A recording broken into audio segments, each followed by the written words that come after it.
sebetulnya apa sih Pak yang dijadikan pertimbangan begitu ya atau indikator yang diambil oleh pemerintah sebelum memutuskan Indonesia ini siap begitu untuk memasuki fase endemi COVID-19? Karena kan kalau misalnya kita lihat angka positif COVID-19 ini memang sudah cukup landai begitu ya, turun. Tapi kan itu bukankah karena testingnya juga yang rendah begitu Pak? Ya, jadi memang testing tetap dipacu di dalam Inmendagri, memang implementasinya terlihat menurun akibat karena situasi di kabupaten kota dianggap sudah aman dan nyaman. Tetapi ada satu lagi alat instrumen kita untuk melihat apakah ada kenaikan kasus atau tidak, yaitu melalui aplikasi Peduli Lindungi. Jadi dengan aplikasi Peduli Lindungi yang dioptimalkan, kita bisa melihat di dalam satu daerah apakah trennya naik atau tidak. Jadi sistem pelacakan kontak yang adanya selama ini melalui tim pelacakan kontak, melalui aplikasi Silacak, sekarang ini bisa kita lihat melalui aplikasi Peduli Lindungi. Oleh karena itu kita memacu semua masyarakat untuk bisa menggunakan aplikasi Peduli Lindungi. Dan kemudian bagi mereka yang melakukan perjalanan baik di dalam negeri maupun di luar negeri harus melakukan mengisi e-Hack, aplikasi untuk mereka yang melakukan perjalanan. Tidak hanya melalui udara, melalui darat, kereta api juga bisa melakukan mengisi e-Hack tersebut.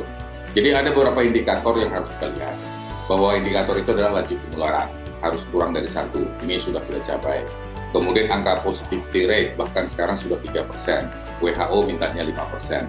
Perawatan rumah sakit, BOR, yang diminta adalah 5%, bahkan sekarang sudah ada hanya 1,5%. Kemudian angka kematian, ini juga sudah di bawah 3%. Kemudian level PPKM, ini juga kita berjuang semua daerah, dan melalui laporan yang dilakukan evaluasi tiap 2 minggu, ini sudah ada kenaikan, di mana level tingkat 1 adalah menjadi target semua daerah, kabupaten, dan kota.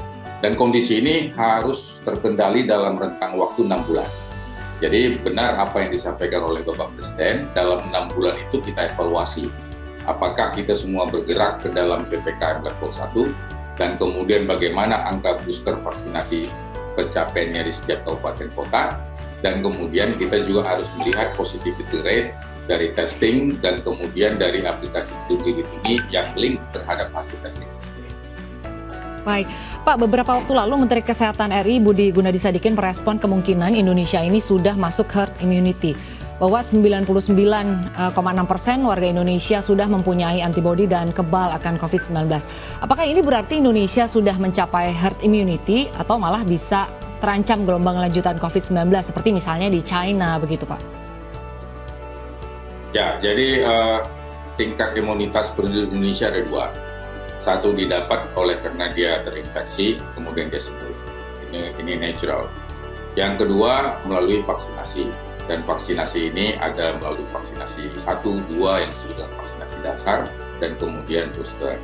Nah, persoalannya adalah bahwa COVID ini, coronavirus ini, selalu melakukan mutasi, dan kemudian selalu ada perubahan-perubahan struktur genomnya dan kemudian struktur molekul genetik yang ada di dalam virus tersebut. Sehingga walaupun kita sudah mempunyai imunitas, tetap saja masih bisa terinfeksi. Dan dengan terinfeksi tersebut artinya bisa saja ini terjadi perburukan bagi mereka yang punya komorbid. Oleh karena itu yang kita waspadai sekarang adalah penularan dengan varian baru. Ini yang harus kita jaga, dan saat ini sekarang sudah dilaporkan oleh Badan Kesehatan Dunia, walaupun ini masih dalam pengamatan, dalam monitoring, yaitu berbagai subvarian dari Omicron, baik itu BA1, BA2, dan maupun juga yang disebut dengan XE dan XJ. Dan ini yang kita tunggu dan kita lihat, supaya jangan sampai terjadi masuk ke Indonesia. Dan kendati pun ini varian baru muncul, tapi dengan vaksinasi yang ada sekarang ini, paling tidak bisa mengurangi derajat penyakit tersebut. Jadi oleh karena itu tetap kita himbau, vaksinasi tetap harus digencarkan, dan kemudian protokol kesehatan tetap diterapkan, dan ini hanya bisa ditanggulangi dengan instrumen di mana kita menerapkan Inmendagri nomor 22 dan 23 yang mengatur tentang PPKM di kabupaten kota. Jadi oleh karena itu kita harus bersama-sama